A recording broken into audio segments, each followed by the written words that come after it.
Pinagbintangan akong magnanakaw at itinapon sa kalsada habang bumubuhos ang ulan.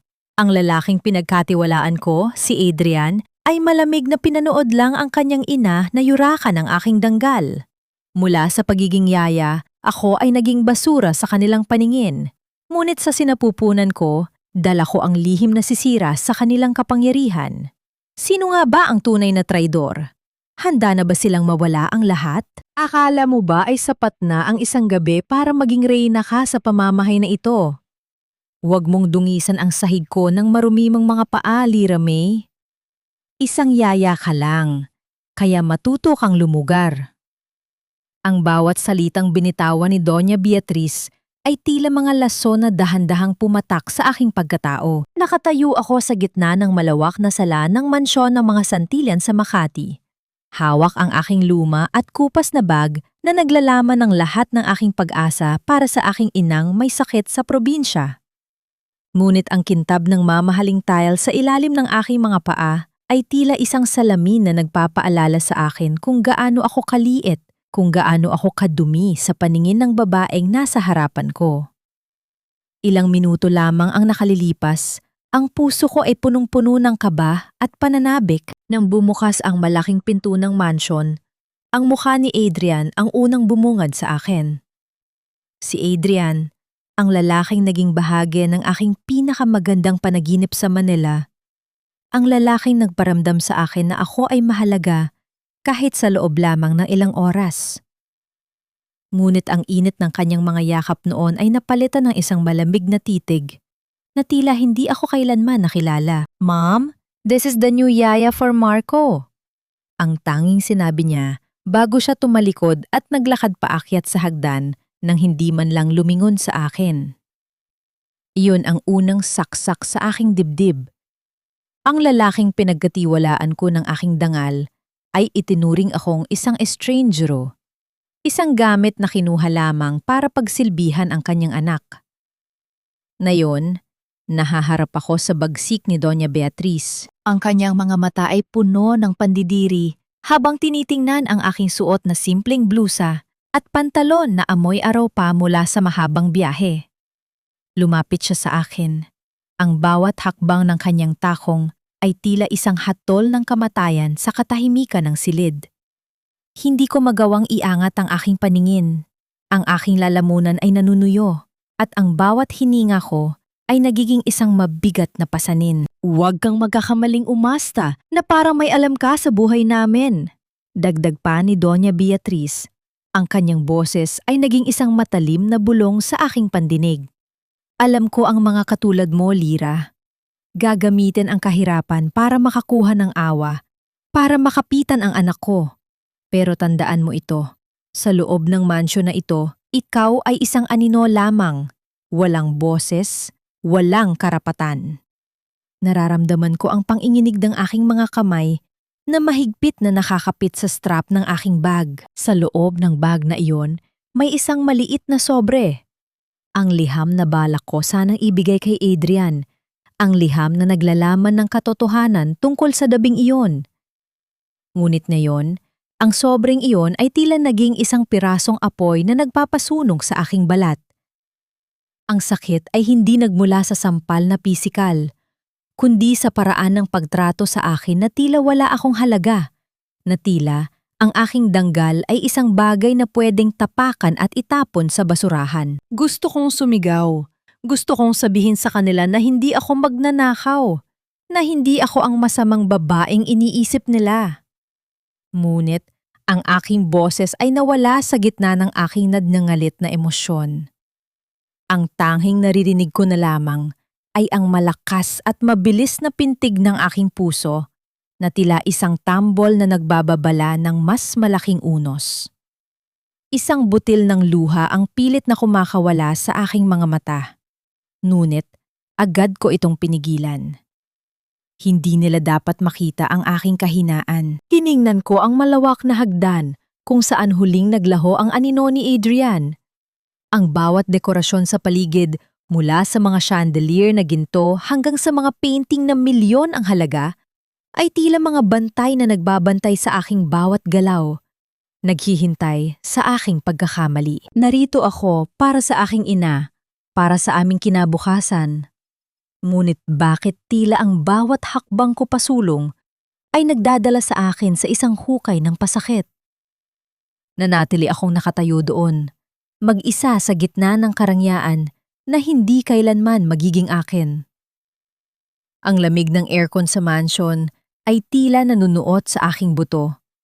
Pinapaalala sa akin ang kalupitan ng mundong aking pinasok. Bakit ang bilis makalimot ng pusong dati ay nanghako ng langit habang ang alaala ng gabing iyon ay nananatiling isang malalim na sugat na ayaw maghilom sa aking kaluluwa.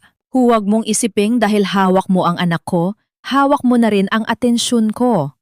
Magtrabaho ka ng maayos, Lirame, dahil sa oras na magkamali ka, hindi ako magdadalawang isip na itapon ka pabalik sa lugar na pinanggalingan mo. Ang boses ni Adrian ay parang isang malamig na hampas ng hangin sa aking mukha habang maingat kong karga si Marcos sa aking mga bisig. Nakatayo siya sa pintuan ng nursery. Ang kanyang mga kamay ay nakapamulsa at ang kanyang mukha ay tila isang pader na hindi ko kayang tibagin.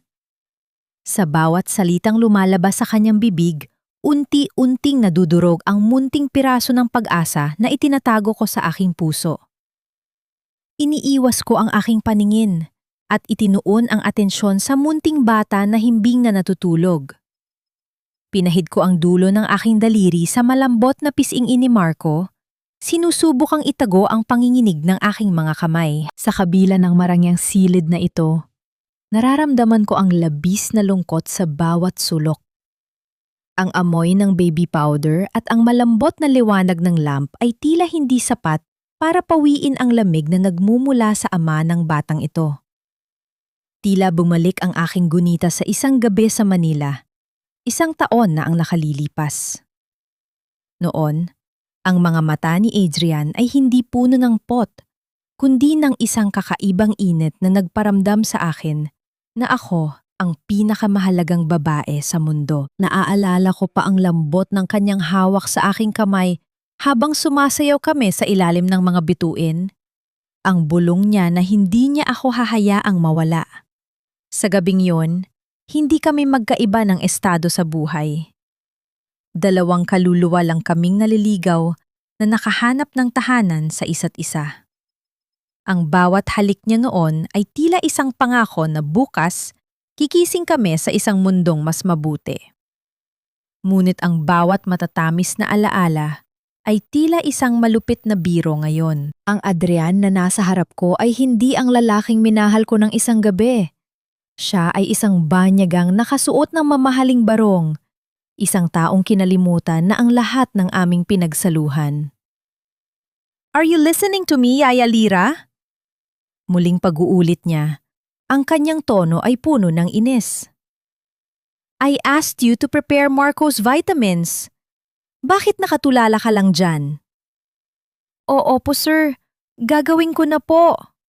Ang tanging naisagot ko sa isang paos na boses. Ang bawat sir na lumalabas sa aking bibig ay tila isang kutsilyong sumasaksak sa aking lalamunan.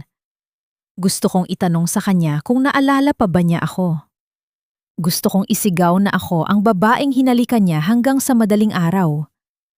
Pero ang takot at ang pangangailangang kumita ng pera para sa aking ina ang pumipigil sa akin. Nang lumapit siya para tingnan ang kanyang anak, aksidenteng nagdikit ang aming mga balat. Isang kuryente ng sakit at pagnanasa ang dumaloy sa aking buong katawan, ngunit agad siyang lumayo na tila ba napaso siya sa aking hawak. Ang pandidiri sa kanyang mga mata ay hindi niya naitago.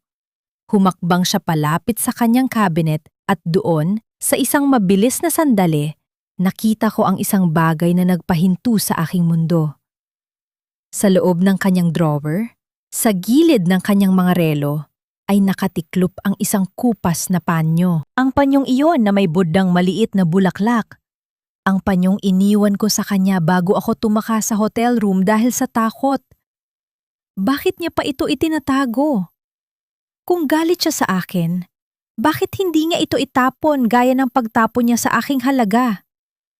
Nanatiling tahimik ang silid.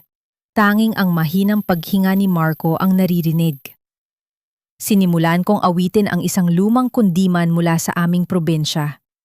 Isang himig na itinuro sa akin ng aking lola. Ang bawat nota ay puno ng pait at pangungulila. Napansin ko ang bahagyang pagtigil ni Adrian sa kanyang ginagawa. Nanatili siyang nakatalikod. Ang kanyang mga balikat ay tila bumibigat sa bawat linya ng aking kanta. Sa dilim ng silid, tila may isang munting tulay na muling nabubuo. Ngunit alam kong bawal itong tawirin. Nang matapos ang kanta, mabilis na lumabas si Adrian ng silid nang walang imik. Ngunit nang lumabas na rin ako para kumuha ng tubig para kay Marco sa madilim na hanlang, bigla na lamang may humablot sa aking braso. Mabilis niya akong isinandal sa pader. Ang kanyang mukha ay pulgada na lamang ang layo sa akin. Ang bango ng kanyang pabango ay humahalo sa amoy ng aking pawis at pagod. "Bakit ka nandito, Lyra?" Ang galit na bulong niya. Ang kanyang mga mata ay nanunulis sa dilim. Para saktan ako ulit? Para ipaalala sa akin kung gaano ako katanga na pinagkatiwalaan kita noon. Hindi ako makahinga. Ang tibok ng aking puso ay tila isang mabilis na takbo ng kabayo. "Hindi ko po alam na kayo ang may-ari ng bahay na ito, sir." "Sinungaling!" ang masiding sagot niya habang mas lalong humihigpit ang hawak niya sa aking braso. "Alam kong may plano ka, pero tandaan mo ito. Hinding-hindi ko hahayaan na sirain mo ang pamilyang meron ako ngayon. Tell me the truth, Lyra. Sino ang ama ng batang dinadala mo?"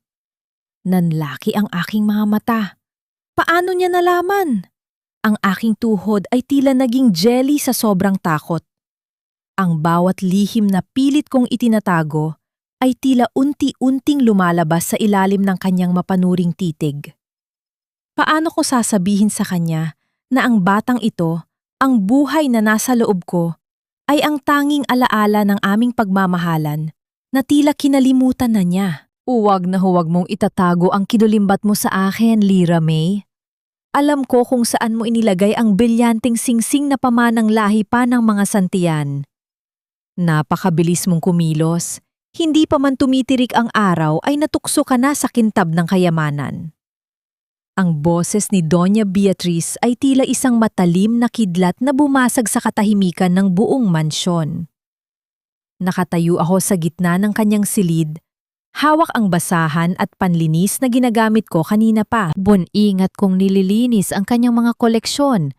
Tinitiis ang bawat minaliit na tingin niya sa pag-asang balang araw ay makikita rin niya ang aking katapatan.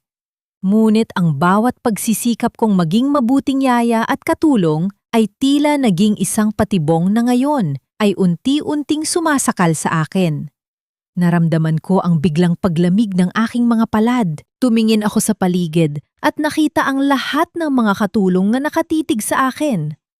Ang iba ay may awa, ang iba naman ay may halong pandidire. Sa pintuan, nakatayo si Adrian. Ang kanyang mukha ay tila isang estatwa ng bato, walang emosyon, walang bakas ng pagtatanggol. "Ma'am, wala po akong kinuha. Hinalugog ko na po ang buong silid niyo para hanapin yon. Pero wala po talaga." Ang nanginginig kong sagot. Ang aking boses ay halos isang bulong na lamang dahil sa bigat ng dibdib. Kung ganoon, bakit ayaw mong buksan ang iyong silid para sa isang inspeksyon? Kung malinis ang iyong konsensya, wala kang dapat ikatakot. Ang nakakalokong ngiti ni Doña Beatriz ay tila isang babala ng isang malaking trahedya. Naglakad silang lahat patungo sa maliit at madilim na kwartong inilaan sa akin sa tabi ng kusina. Ang bawat hakbang nila sa sahig na kahoy ay tila mga martilyong pumupukpok sa aking bungo. Nang buksan ni Doña Beatriz ang pinto, ang amoy ng luma at kulob na hangin ay humalo sa kanyang mamahaling pabango. Mabilis niyang itinaas ang manipis at butas-butas kong kutson. Ang marahan ngunit matalim na tunog ng isang matigas na bagay na tumama sa semento ay tila naging hudyat ng aking kamatayan. Doon, sa ilalim ng aking tanging unan, ay kumikinang ang isang singsing na may malaking brilyante. Ang kintab nito ay tila nang umutya sa aking kahirapan. Ito ba ang sinasabi mong wala? Ang boses ni Doña Beatriz ay naging isang malakas na sigaw na umalingawgaw sa buong pasilyo. Magnanakaw! Isang ahas na pinatira sa loob ng bahay! Akala mo ba ay makakalusot ka sa akin? Naramdaman ko ang biglang pag-ikot ng mundo. Ang aking mga tuhod ay nawala ng lakas at napaluhod ako sa malamig na sahig. Hindi ko po alam kung paano napunta yan dyan. Ma'am, pakiusap. Maniwala kayo sa akin. Hindi ko magagawa yan. Tumingin ako kay Adrian. Nagmamakaawa ang aking mga mata. Adrian? Sir Adrian, alam niyo po ang pagkatao ko. Pakiusap, sabihin niyo sa kanila. Ngunit nanatiling nakatikom ang bibig ni Adrian. Ang kanyang mga mata na dati ay puno ng init ay tila naging 2 pirasong yelo. Ang kanyang katahimikan ay mas masakit pa kaysa sa anumang sampal na matatanggap ko. Tinalikuran niya ako. Ang kanyang mga hakbang palayo ay tila huling pako sa aking kabaong. Ang aking lalamunan ay tila punong-puno ng bubong. Hindi ako makahinga ng maayos habang ang mga luhang kanina ko pa pinipigilan ay tuluyan ng umagos, bumabasa sa aking mga pisingi at pumapatak sa sementong aking niluluhuran. Ang bawat hikbi ko ay tila isang pagsisisi sa bawat oras na inilaan ko para sa pamilyang ito. Nararamdaman ko ang mabilis na pagtibok ng aking puso, tila isang ibon na nagpupumiglas sa loob ng isang masikip na hawla. Lumapit si Doña Beatriz at kinuha ang kanyang pitaka. Kumuha siya ng ilang libong piso at walang pakundangang itinapon ang mga ito sa aking mukha. Ang mga papel na pera ay tila mga pakpak ng itim na ibon na dahan-dahang bumagsak sa aking paanan. Ito ang bayad sa pagkatao mong magnanakaw. Kunin mo yan at lumayas ka sa pamamahay ko. Huwag na huwag ka nang magpapakita pa rito, kundi ay titiyakin kong sa kulungan ang bagsak mo. Nanatili akong nakayuko. Ang aking mga daliri ay bumaon sa maruming semento. Sa gitna ng aking pagkawasak, isang matinding sakit ang gumuhit sa aking puson. Isang paalala na hindi lamang ako ang nasasaktan sa bawat paghamak na ito. May isa pang buhay sa loob ko na kailangan kong iligtas mula sa kalupitan ng mga taong ito. Bakit ang katotohanan ay tila walang puwang sa mundong pinatatakbo ng ginto? At paano ko pananatilihing buhay ang aking dangal kung ang lahat ng tao sa paligid ko ay naniniwalang isa akong basura? Huwag mong dungisan ang kalsada ng iyong mga luha, dahil kahit ang ulan ay hindi kayang hugasan ang dumi ng iyong pagkatao. Layas!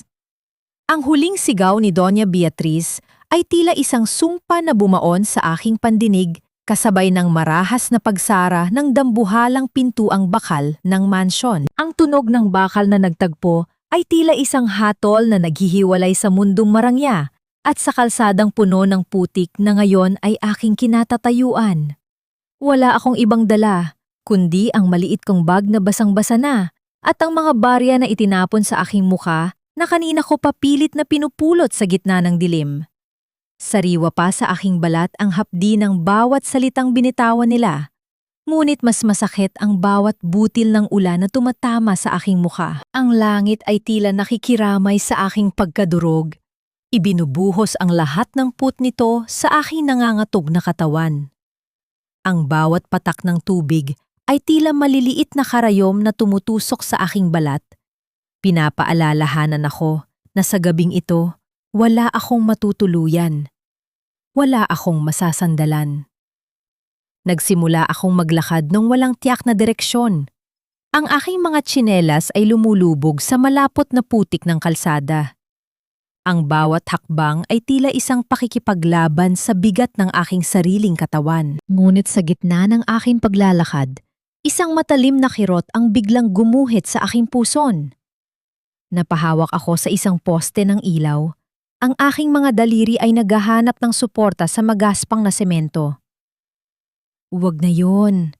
Anak, pakiusap, huwag na yon. ang pabulong kong pagsusumamo, habang ang aking paningin ay nagsisimulang lumabo. Ang bawat hininga ko ay nagiging isang hirap na singhap at ang lamig ng gabi ay tila unti-unting pumapasok sa aking mga buto. Nararamdaman ko ang pang-inginig ng aking sinapupunan, isang babala na ang hirap na aking dinaranas ay unti-unti nang nananakit sa munting buhay sa loob ko. Sa di kalayuan, nakita ko ang liwanag ng isang sasakyan. Ang puting SUV ni Adrian ay dahan-dahang gumagapang sa gitna ng baha. Huminto ito ilang metro ang layo sa akin. Sa loob ng sasakyan, nakita ko ang anino ng kanyang mukha sa likod ng salamin na binubura ng wiper. Nakatingin siya sa akin. Ang kanyang mga mata ay nananatiling malamig, walang emosyon. Tila ba pinapanood niya lamang ang isang basurang itinatapon ng hangin. Bakit siya nakatingin? Bakit hindi siya bumababa para tulungan ako kung totoo ang mga pangako niya noon? O baka naman sinusiguro niya lang na tuluyan na akong maglaho sa kanyang buhay. Nanatili siyang nandoon, hindi lumalabas, hindi gumagalaw. Ang bawat segundo ng kanyang pananatili sa loob ng mainit na sasakyan habang ako ay nanginginig sa labas ay tila isang dahan-dahang pagpako sa aking puso. Hanggang sa muling umandar ang sasakyan at niladpasan ako, iniwan ang amoy ng gasolina at ang tilamsik ng maruming tubig sa aking mga paa. Nang akala ko ay tuluyan na akong mawawalan ng malay, isang kamay ang humawak sa aking balikat. Hindi ito ang kamay ni Adrian. Magaspang ito, may kunot ng katandaan, ngunit puno ng init. Si Mang Carding, ang matandang hardinero na laging tahimik sa mansion, ay nakatayo sa aking tabi habang hawak ang isang sirang payong. "Neng, halika na. Hindi ka pwedeng manatili rito sa gitna ng unos." Ang mahina niyang boses ay tila isang anghel na bumaba mula sa langit. Inakay niya ako patungo sa isang maliit na kubo sa dulong bahagi ng bakod ng mansion. Isang lugar na hindi napapansin ng mga santilyan. Pagpasok namin sa loob, ang amoy ng tuyong damo at lumang kahoy ay tila naging pinakamahalagang pabango sa aking buhay. Pinaupo ako ni Mang Carding sa isang silya at binigyan ng baso ng maligamgam na tubig. Ang bawat lagok ko ay tila nagbabalik ng kaanting buhay sa aking nanlalamig na katawan. Ngunit, habang tinitingnan ko ang aking mga kamay na hindi pa rin tumitigil sa panginginig, isang takot ang bumalot sa akin. Paano kung hindi lang ang ulan ang kailangan kong katakutan? Paano kung ang bawat hakbang ni Adrian palayo sa akin ay simula pa lamang ng isang mas malaking panganib para sa batang dinadala ko? Itapon mo ang basurang yan, Lyra May. Hindi kailangan ng pamilyang ito ng isa pang pabigat na bunga ng iyong kalandian. Huwag mong isiping gagamitin mo ang batang yan para makasungkit ng limpak-limpak na salape mula sa amin. Ang boses ni Doña Beatriz ay tila isang malupit na hatol habang iwinawagayway niya ang maliit na bote ng gamot na nakuha niya mula sa aking bag. Ang mga bitamina at pampakapit na ibinigay sa akin sa klinika noong nakaraang buwan. Nakabalik lamang ako sa loob ng mansyon dahil sa walang tigil na pag-iyak at pagtanggi ni Marco na kumain. Ngunit ang bawat sandali ng aking pananatili ay tila isang dahan-dahang pagpiga sa aking natitirang hininga. Piliin mo, Lyra May. Ang buhay ng batang yan na hindi pa man naisilang ay itinakwil na ng tadhana o ang kaligtasan ng nanay mo sa probinsya. Isang pirma mo lang sa dokumentong ito at tinitiyak kong makakatanggap ang nanay mo ng pinakamahusay na gamutan sa Maynila. Ngunit sa oras na gawin mo yon, kailangang mawala ang mansang yan sa iyong sinapupunan. Ang bawat salita ni Doña Beatriz ay tila mga patak ng asidong tumatagos sa aking balat. Nakatayo ako sa gilid ng kama ni Marco. Ang aking mga kamay ay nanginginig habang inaayos ko ang kumot ng bata. Ang bango ng lavender at baby powder sa loob ng nursery ay tila naging isang masangsang na amoy na sumasakal sa aking lalamunan. Napatingin ako sa dokumentong nasa ibabaw ng mesa. Isang kasunduan na ang kapalit ay ang aking dangal at ang buhay ng aking anak. Nararamdaman ko ang mabilis na pagtibok ng aking puso, tila isang maliit na ibon na pilit na kumakawala sa aking dibdib. Ang aking mga daliri ay bumaon sa malambot na tela ng kumot ni Marco hanggang sa mamuti ang aking mga kuko. Sa labas ng bintana, ang huni ng mga kuliglig ay tila isang malungkot na himig na nakikiramay sa aking pagkadurog. Bakit ang mundo ay tila isang malaking timbangan kung saan ang pera ay laging mas mabigat kaysa sa pagmamahal? Ano, Lira? Bakit ka nakatulala? Muling pag-atake ni Doña Beatriz, ang kanyang boses ay puno ng pagkainip. Huwag kang magpanggap na banal. Alam natin pareho na kaya ka lang lumapit kay Adrian ay dahil sa pera. Ngayon, ibinibigay ko na sa iyo ang pagkakataon. Isalba mo ang nanay mo o panindigan mo ang batang yan na kailanman ay hindi kikilalanin ng mga santiyan. Isang matalim na kirot ang gumuhit sa aking puson. Tila isang babala mula sa munting buhay na nasa loob ko. Napahawak ako sa aking tiyan. Sinusubukang protektahan ng aking anak mula sa mga salitang tila mga kutsilyong humahati sa aking kaluluwa. Tumingin ako sa dokumento, pagkatapos ay sa mukha ni Doña Beatriz na tila isang estatwa ng kalupitan. Hindi ko po ipagpapalit ang anak ko, ma'am. Ang aking tinig ay mahina, ngunit may kasamang determinasyong hindi ko inakalang taglay ko. Kahit gaano pa po kami kahirap, hinding-hindi ko papatayin ang sarili kong dugo at laman para lang sa pera nyo. Ang biglang pagbabago sa mukha ni Doña Beatriz ay tila isang unos na malapit ng sumabog. Tumayo siya ng tuwid, ang kanyang mga mata ay nanunulis sa galit. Lumapit siya sa akin, hanggang sa maramdaman ko ang init ng kanyang hininga. Napakalakas ng loob mo. Ang kanyang bulong ay puno ng banta. Akala mo ba ay hahayaan kitang manatili rito? Simula ngayon, hinding-hindi mo na makikita ang kahit isang sentimo para sa gamot ng nanay mo. Hahayaan ko kayong mabulok sa hirap hanggang sa ikaw mismo ang lumuhod at magmakaawa sa akin. Nang lumabas siya ng silid, ang tunog ng kanyang mga takong sa sahig ay tila mga martilyong pumapako sa aking kinabukasan. Nanatili akong nakatayo sa dilim. Ang tanging liwanag ay ang nagmumula sa nightlight ni Marco. Sa gitna ng katahimikan, naramdaman ko ang isang banayad na paggalaw sa aking sinapupunan, ang unang sipa ng aking anak. Isang butil ng luha ang pumatak sa aking pisingi. Hindi dahil sa takot, kundi dahil sa sakit ng katotohanang kailangan kong maging matapang para sa aming dalawa. Ngunit paano ko ililigtas ang aking nanay kung ang lahat ng pinto ay isinara na ni Doña Beatriz? At paano kung malaman ni Adrian ang tungkol sa banta ng kanyang ina? Kakampi ba siya sa akin? O mananatili siyang bulag sa gitna ng karangyaan? Anong klaseng babae ka ba talaga, Lira? Akala ko ay inosente ka. Pero sa likod ng maamong mukha mo, ay may itinatago ka palang kalandian mula sa probinsya. How could you bring your shame into this house? Ang boses ni Adrian ay tila isang malupit na hagupit ng latigo na bumasag sa katahimikan ng nursery. Nakatayo siya sa may pintuan, hawak ang maliit na bote ng pampakapit na kanina lang ay iwinagayway ng kanyang ina. Ang kanyang mga mata, na dati ay puno ng pagkalito, ngayon ay naglalabiyab sa galit at matinding paninibugho. Sa bawat salitang lumalabas sa kanyang bibig, nararamdaman ko ang unti-unting pagguho ng aking huling depensa. Nakatayo ako sa gilid ng kama ni Marco. Hawak ang isang maliit na sando ng bata na kabibigay ko lang ng plantsa. Ang bango ng malinis na tela ay humahalo sa amoy ng aking sariling pawis at luhang pilit kong pinipigilan. Gusto kong sumigaw.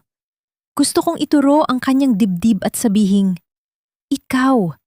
Ikaw ang ama ng batang ito. Ngunit ang banta ni Doña Beatriz ay tila isang malakas na kamay na nakasakal sa aking leeg.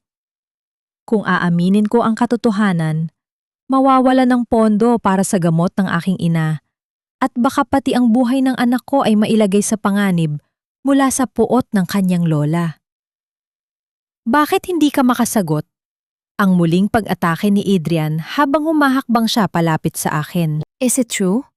Buntis ka sa lalaki mo sa probinsya, kaya ka nagmamadaling bumalik dito para kumuha ng pera? Was that night in Manila just a way for you to find the fall guy? Ang sakit ay tila isang matalim na bubog na ibinaon sa aking puso at dahan-dahang pinihit. Ang physiological response ng aking katawan ay hindi ko na maitago. Ang aking mga tuhod ay nanginginig, ang aking paningin ay nagdidilim, at ang bawat hininga ay tila isang libong karayom sa aking baga. Napakapit ako sa gilid ng crib ni Marco. Ang aking mga kuko ay bumaon sa kahoy hanggang sa makaramdam ako ng hapdi. Opo, Sir Adrian. Buntis po ako. Ang tanging lumabas sa aking nanginginig na labi. Hindi ko itinanggi ang kanyang paratang tungkol sa ibang lalaki. Hinayaan ko siyang maniwala sa kasinungalingang binuo ng kanyang ina. Mas mabuti nang isipin niyang isa akong masamang babae kaysa malaman niya ang totoo at maging meet sa ito ng mas malaking gulo sa kanilang pamilya. Pasensya na po kung nadungisan ko ang bahay niyo. Ang bawat salita ko ay tila isang saksak sa sarili kong kaluluwa. Nakita ko ang biglang pagbabago sa mukha ni Adrian. Mula sa galit, tila may isang bahagi ng kanyang pagkatao ang gumuho. Ang kanyang panga ay naggangalit at ang kanyang mga kamay ay mahigpit na nakakuyom. Ang katahimikan sa pagitan namin ay tila isang dambuhalang pader na puno ng mga tinik. Nang tumalikod siya at lumabas ng silid, iniwan niya ang isang bakanteng puwang na punong-puno ng pait. Dahan-dahan akong naupo sa sahig sa gitna ng mga tumpok ng damit ni Marco. Sinimulan kong itupi ang mga ito ng maayos. Bawat isa ay tila isang alaala ng aking pagkukulang at pagmamahal. Hinawakan ko ang isang maliit na t-shirt ni Marco at idiniin ito sa aking ilong. Nilalanghap ang amoy ng batang itinuring ko na ring sariling anak. Ito na ang aking huling gabi rito. Ito na ang aking tahimik na pamamaalam. Ang bawat tupi ng damit ay tila isang panalangin para sa kaligtasan ng aking anak at ng aking ina. Sa gitna ng aking pighati, naramdaman ko ang muling pagpitik sa aking sinapupunan. Isang mahinang sipa na tila nagsasabing, "Inay, nandito lang ako." Napahikbi ako ng tahimik.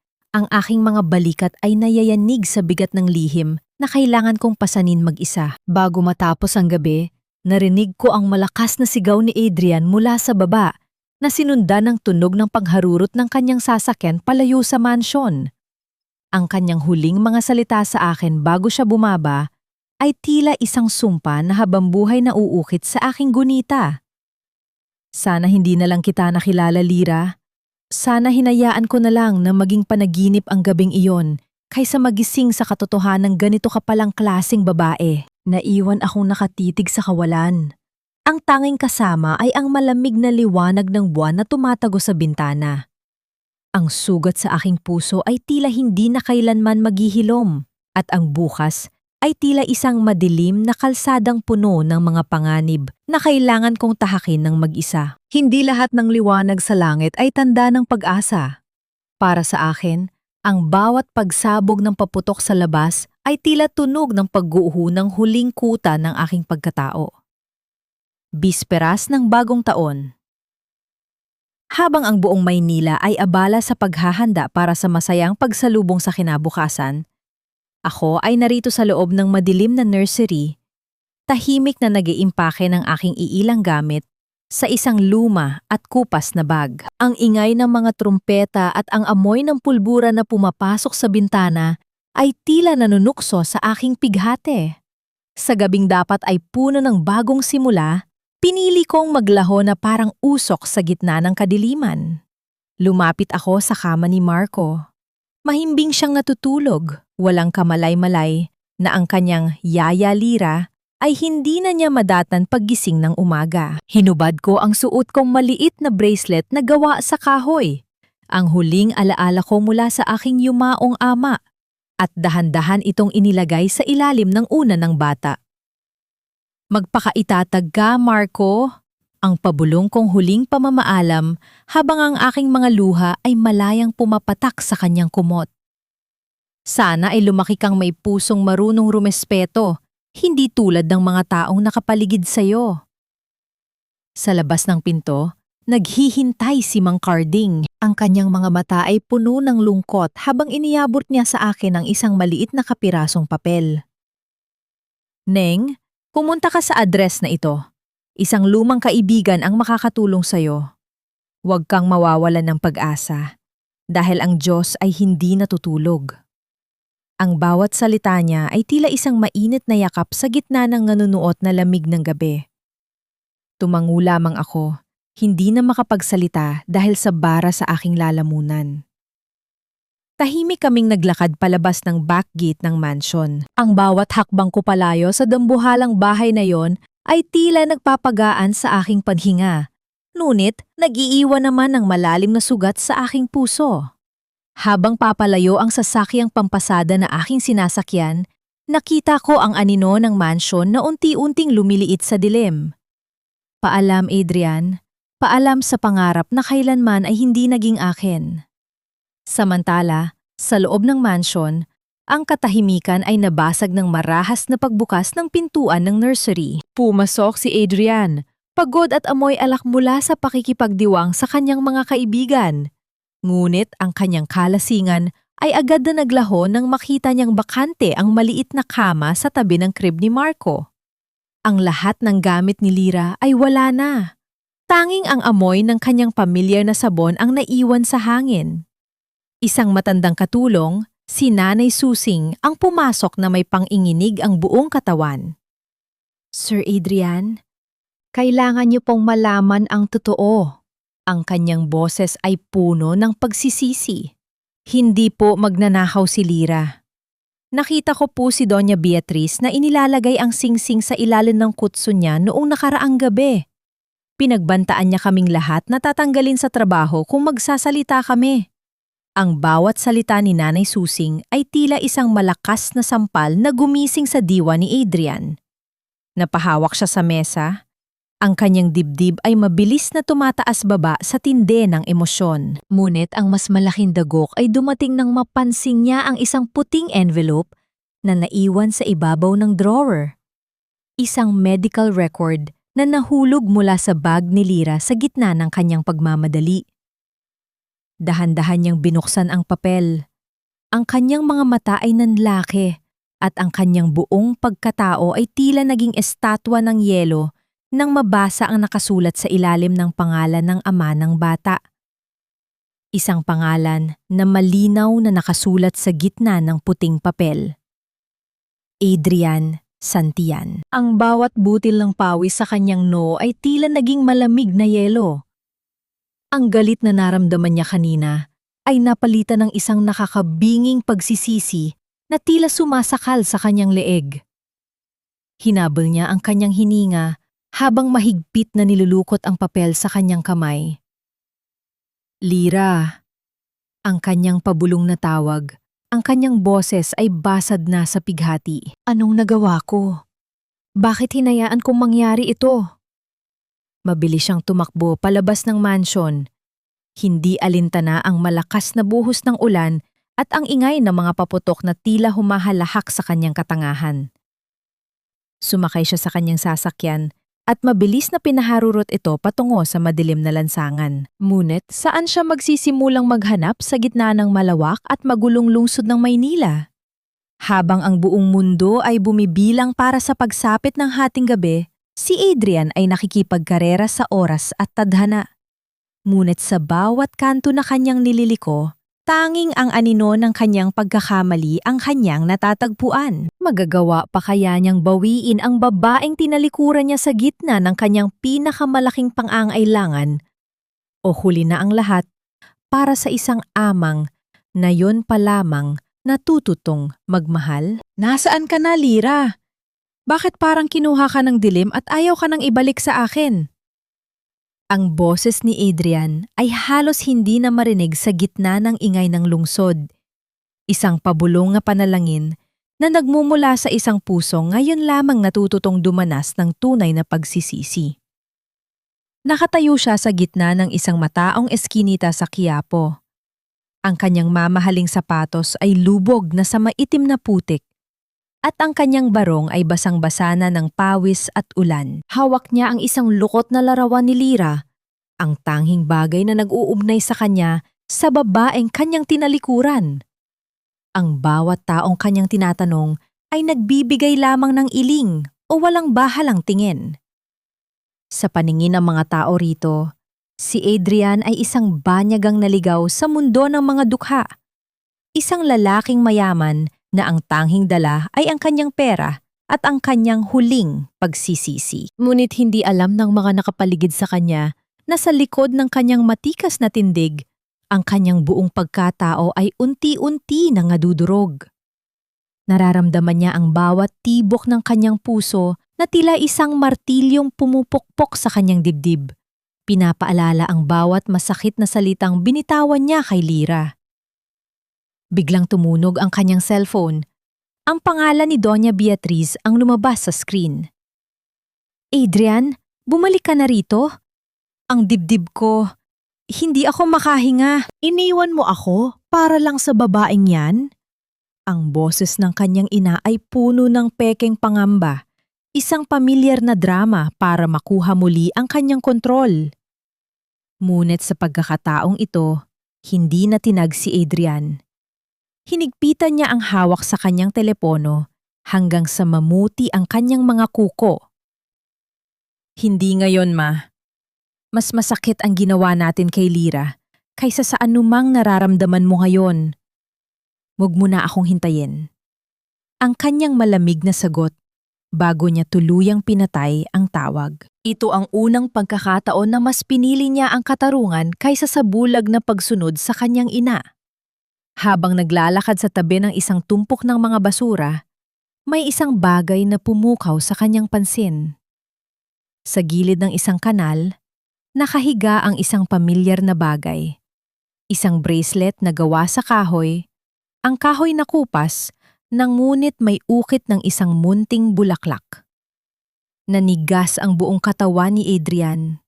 Dahan-dahan siyang lumuhod sa maruming semento. Hindi alintana ang baho at putik. Kinuha niya ang bracelet at idiniin ito sa kanyang mga labi habang ang kanyang mga balikat ay nagsimulang manginig sa matinding pighati. Ito ang bracelet ni Lira. Ang huling piraso ng kanyang pagkatao na tila itinapon na rin sa basura, gaya ng pagtapon niya sa kanilang pag-ibig. Sa kabilang dako ng lungsod, sa loob ng isang masikip at mainit na silid paupahan, nakatayo si Lira sa harap ng isang dambuhalang planggana. Ang amoy ng matapang na sabon ay nanunuot sa kanyang ilong, nagpapahilo sa kanyang nanghihinang katawan. Ang kanyang likod ay tila mababali na sa bawat kuskos ng mga dambuhalang kumot na kanyang nilalaban para sa mga kapitbahay. Bawat patak ng pawis na bumabagsak sa kanyang mga mata ay tila lason na nagpapaalala sa kanya ng kanyang kahirapan. Para sa iyo ito, anak, ang pabulong niyang pangako habang hinihimas ang kanyang puson na paminsan-minsan ay kumikirot. Hindi tayo susuko. Kahit wala ang ituri mong ama, bubuhayin kita. Sinubukan ni Lira na buhatin ang isang mabigat na timba ng basang mga damit para isampay sa labas. Ngunit sa gitna ng kanyang paghakbang, ang mundo ay biglang uminog ng mabilis. Ang mga kulay sa paligid niya ay naghalo-halo at ang tunog ng paligid ay naging isang malayo at malabong ugong. Ang kanyang mga tuhod ay nawala ng lakas at ang marahas na pagbagsak ng timba sa semento ay lumikha ng isang malakas na tunog na umalingaw-ngaw sa buong eskinita. Dahan-dahang bumagsak ang katawan ni Lira sa matigas na semento. Sa kanyang huling sulyap, bago tuluyang magdilim ang lahat, nakita niya ang isang anino na tumatakbo patungo sa kanya mula sa dulo ng kalsada. Isang pamilyar na bango ng pabango na humahalo sa amoy ng ulan at putik ang huli niyang naramdaman. Lira? Lira, gumising ka! Ang sigaw na iyon ay tila nanggagaling sa kabilang mundo. Nakahiga si Lira sa malamig na lupa. Walang malay. habang ang anino ni Adrian ay papalapit ng papalapit. Ngunit huli na nga ba ang lahat? Ang puti niyang blusa ay nagsimulang mabahiran ng munting pulang mantsa. Isang babala na ang buhay na kanyang pinoprotektahan ay unti-unti nang kumakawala. Huwag kang bibitiw, Lira. Pakiusap. Huwag mo akong iwan sa gitna ng kasalanang ito na ako mismo ang gumawa. Ang boses ni Adrian ay isang basag na pagsusumamo habang buhat-buhat niya ang walang malay na katawan ni Lira sa gitna ng madilim at maputik na eskinita. Nararamdaman niya ang init ng malapot na likido na dahan-dahang bumabasa sa kanyang mga bisig. Dugo na tila isang pulang lason na humahalo sa ulan. Isang babala na ang munting buhay sa loob ni Lira ay unti-unti nang kumakawala.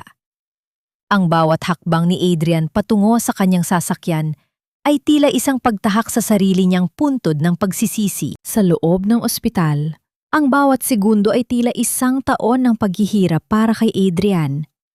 Nakaupo siya sa labas ng emergency room. Ang kanyang mga kamay na nabahiran ng dugo ni Lira ay nakasabunot sa kanyang sariling buhok.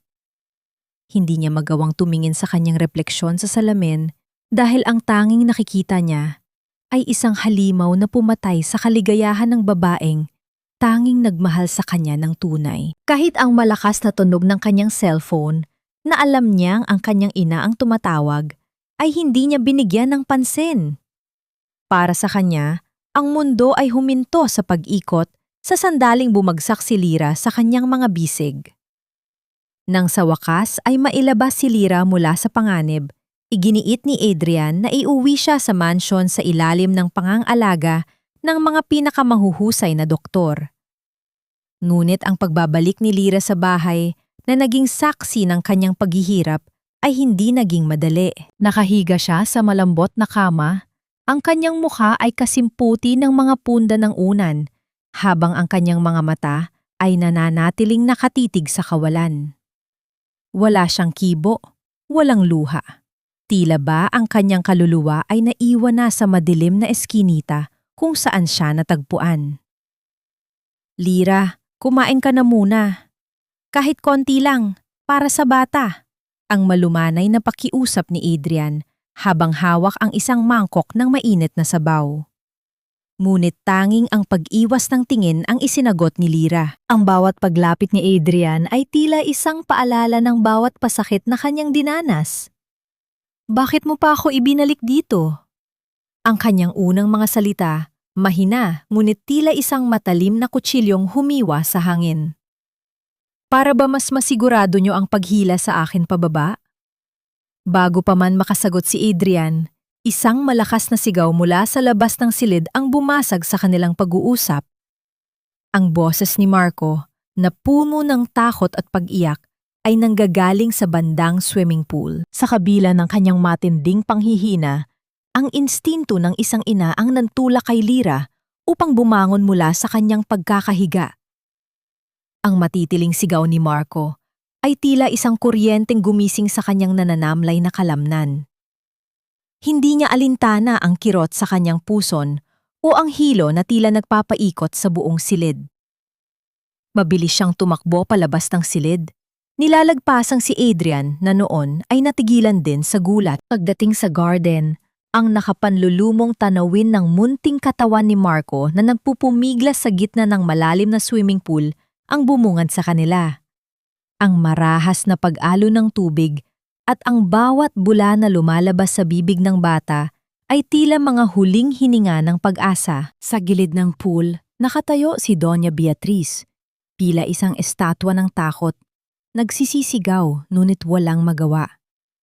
Ang kanyang mga kamay ay nakatakip sa kanyang bibig habang pinapanood ang kanyang kaisa-isang apo na dahan-dahang lumulubog.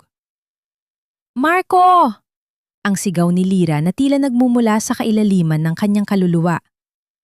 Bago pa man makakilos ang mga bodyguard o si Adrian, isang marahas na pagtalon sa tubig ang lumika ng malaking alon. Hindi nag-isip si Lira. Hindi niya inalala na siya ay may dinadalang buhay na ang bawat galaw niya ay maaring maging katapusan ng kanyang sariling anak. Ang tanging mahalaga sa kanya sa sandaling iyon ay ang munting batang nagbigay sa kanya ng dahilan upang naumiti sa loob ng malupit na mansyon na iyon. Sa ilalim ng malamig na tubig, ang bawat pagkampay ni Lyra ay tila isang pakikipagbuno sa kamatayan. Nararamdaman niya ang mabigat na pagod sa kanyang katawan at ang matinding kirot sa kanyang tiyan sa bawat hakbang niya papunta kay Marco. Ngunit nang mahawakan niya ang maliit na kamay ng bata, parang may bagong lakas na dumaloy sa kanya. Mahigpit niyang niyakap si Marco at buong lakas na itinulak pataas ang kanilang mga katawan hanggang sa maramdaman niya ang sariwang hangin na dumampi sa kanyang muka. Agad namang inabot ni Adrian si Marco at maingat na kinuha ang bata mula sa mga bisig ni Lyra. Ngunit nang susubukan na niyang iahon ang sarili, ang huling lakas na humahawak sa kanyang kamalayan ay tila tuluyan ng naputol. Ang malamig na tubig ng pool ay dahan-dahang nabahiran ng isang maputlang pula. Isang kulay na hindi dapat naroon. Isang kulay na sumisigaw ng panganib para sa buhay na nasa loob ng kanyang sinapupunan. Ang bawat tibok ng kanyang puso ay naging isang mabigat at mabagal na kaba, tila isang kampanang nagbababala ng pamamaalam. "Lyra! Kumapit ka sa akin!" Ang boses ni Adrian ay punong-puno ng takot habang mabilis niyang inaabot ang kamay ni Lyra mula sa gilid ng pool. Nang sa wakas ay maiangat siya ni Adrian sa semento, ang katawan ni Lyra ay tila isang basang tela na wala ng buhay. Ang kanyang mukha ay kasing puti ng pader ng mansion at ang kanyang mga labi ay nanging itim na sa tindi ng lamig at pagod. Ngunit sa gitna ng kanyang malabong paningin, nakita niya si Doña Beatriz. Nakatayo, nanginginig ang buong katawan, at ang mga mata ay nakatitig sa dahan-dahang pag-agos ng dugo sa paanan ni Lyra. Sa sandaling iyon, ang lahat ng kayabangan at pot ng matandang babae ay tila natunaw, pinalita ng isang nakapanlulumong katotohanan. Ang babaeng kanyang minaliit. Ang yaya na kanyang itinuring na basura. Ang nagligtas sa kaisa-isa niyang apo sa gitna ng sarili nitong kamatayan. "Tumawag kayo ng ambulansya! Na yun din!" Ang pagalit na utos ni Adrian sa mga katulong. Ang kanyang boses ay basag na sa pighati habang mahigpit niyang niyayakap ang nanginginig na katawan ni Lyra. "Lyra, pakiusap. Huwag mo isara ang mga mata mo. Nandito na ako. Hindi kita pababayaan." Isang butil ng luha ang dahan-dahang gumulong mula sa gilid ng mata ni Lyra. Sa gitna ng kanyang hirap, ang tanging naisip niya ay ang munting sipa na naramdaman niya noong nakaraang gabi. Ang anak natin, Adrian, ang pabulong niyang pangsusumamo bago tuluyang magdilim ang lahat. Ang katahimikan sa paligid ng mansyon ay naging isang nakakabingbing pasakit. Tanging ang mahinang iyak ni Marco at ang malakas na pintig ng puso ni Adrian ang naririnig sa gitna ng gabi. Ang dambuhalang bahay na ito, na dati ay puno ng karangyaan at kapangyarihan, ngayon ay tila isang malaking sementeryo ng mga pagkakamali at pagsisisi. Magagagawa pa kaya ng pag-ibig na hilumin ang sugat na tila sagad na sa buto? O huli na ang lahat para sa isang pamilyang binuo ng lihim at winasak ng sariling karangyaan? Sa pintuan ng ospital, isang panibagong pakikipaglaban ang magsisimula, hindi laban sa kapwa, kundi laban sa tadhana na tila ayaw nang magbigay ng pangalawang pagkakataon. Sa bawat pagpitik ng orasan sa puting pasilyo ng ospital, tila isang bahagi ng aking puso ang unti-unting namamatay. Ang amoy ng gamot at ang nakakabingbing katahimikan ay tila isang mabigat na kumot na sumasakal sa aking paghinga. Nakatayo si Adrian sa harap ng salamin ng intensive care unit. Ang kanyang mga kamay ay nakadiin sa malamig na bubog. Sa loob, nakikita niya si Lyra, maliit, maputla, at napapaligiran ng mga makinang tumutulong sa kanyang bawat hininga.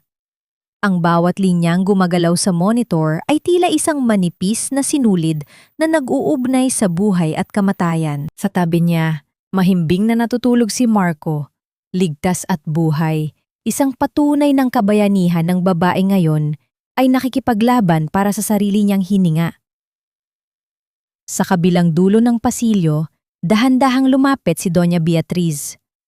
Wala na ang kanyang mga mamahaling alahas.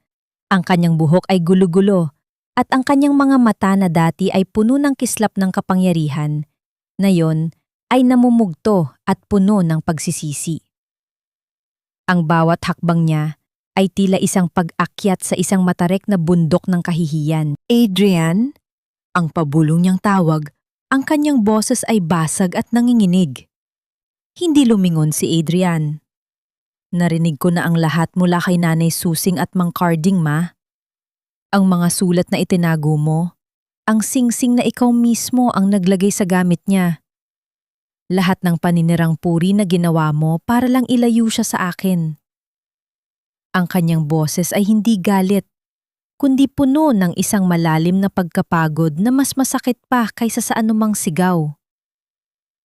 Sana ay masaya ka na ngayon. Dahil sa kagustuhan mong protektahan ang pangalan ng mga santiyan, baka mawalan ka na ng apo.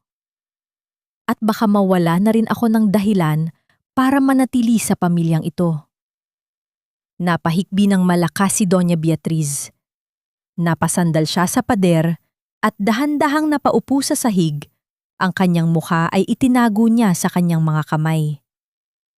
Patawarin mo ako, anak. Maling-mali ako. Akala ko ay pinoprotektahan kita. Pero ako pala ang sumisira sa kaligayahan mo. Ang akala kong basura ay siya. Palang nagligtas sa buhay ni Marco. Ang babaeng itinuring kong kaaway ay siya. Palang nagbigay ng lahat para sa atin. Lumabas ang doktor mula sa silid ni Lyra. Ang kanyang mukha ay seryoso, ngunit may bahid ng pag-asa. The patient is stable now. Himala na kumapit ang bata sa kabila ng lahat ng trauma na dinanas ng kanyang katawan. She is a fighter, Mr. Santian. Nang payagan silang pumasok, dahan-dahang lumapit si Adrian sa tabi ng kama ni Lyra. Hinawakan niya ang malamig na kamay nito at idiniin sa kanyang pisingi. Ang init ng kanyang mga luha ay pumatak sa palad ni Lyra. Lyra, nandito na ako! Hindi na ako aalis. Patawarin mo ako sa lahat ng pagkakataong hindi kita pinaniniwalaan. Patawarin mo ako dahil hinayaan kitang masaktan. Dahan-dahang imulat ni Lyra ang kanyang mga mata. Ang liwanag ng silid ay tila nagpapahilo sa kanya. Ngunit nang makita niya ang mukha ni Adrian, isang mahinang ngiti ang gumuhit sa kanyang mga labi. Ngunit ang kanyang paningin ay agad na natuon kay Doña Beatriz na nakatayo sa paanan ng kama. Isang matinding katahimikan ang bumalot sa silid. Lumapit ang matandang babae. Ang kanyang buong pagkatao ay tila naging maliit sa harap ng kadalisayan ng puso ni Lyra. Kinuha ni Doña Beatriz ang kamay ni Lyra at dahan-dahang idiniin ang kanyang noo rito. Isang pagmamano, isang kilos ng pagsuko at paghingi ng tawad na hindi kailanman inakalang gagawin ng isang reyna ng mga santiyan. Lyra, anak, patawarin mo ako! Ang pabulong na pagsusumamo ni Beatriz habang ang kanyang mga luha ay bumabasa sa kumot ni Lyra. Ikaw ang tunay na santiyan. Ikaw ang may-ari ng bahay na ito dahil ikaw lang ang marunong magmahal ng totoo. Pakiusap, bigyan mo ako ng pagkakataong bumawi sa iyo at sa aking apo. Sa gitna ng sakit at pait ng nakaraan, naramdaman ni Lyra ang isang kakaibang gaan sa kanyang dibdib. Hindi niya nakita ang isang kaaway, kundi isang matandang babaeng naliligaw sa sarili nitong kayabangan.